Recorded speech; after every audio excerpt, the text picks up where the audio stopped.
Мұрат Мөңкеұлы үш қиян толғауы. Заманнан заман оралған, дүниеге шіркін соналған.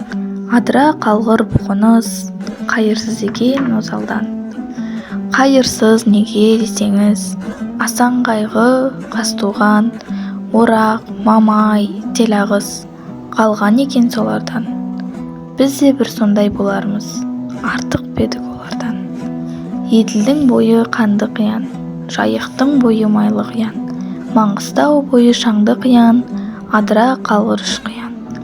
Үш қиянның ара бойынан жеті жұрт кетіп жол салған, жеті жұрттың кеткен жер, қайырсыз болған неткен жер. Адыра қалғыр көкжайық, көпір салып өткен жер.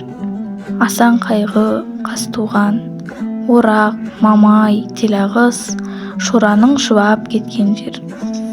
Еділді тартып алғаны, етекке қолды салғаны, жайықты тартып алғаны, жағаға қолды салғаны, ойылды тартып алғаны, ойдақсы болғаны, Маңғыстаудың үштібек оны дағы алғаны, Үргеніш пен Бұхарға арбасын сүйреп барғаны, қоныстың бар ма қалғаны, мал менен басты есептеп баланың санын алғаны. Аңғарсаңыз, жігіттер, заманына тағы да бір қырсықтың шалғаны.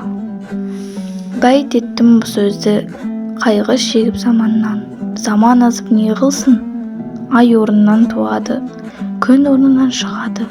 Бұның бәрі адамнан. Екі айырып арасынан паралған. Мұсылманның баласы қашуды қойды арамнан.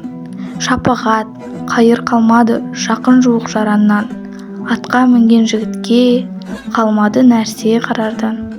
Қайыр кетіп қазаннан, қуат кетіп азаннан.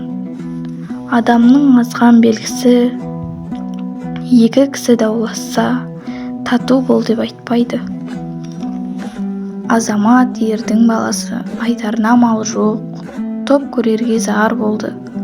Қара кісі хан болды, қоспақтан туған қортықша қатарға шығып нар болды.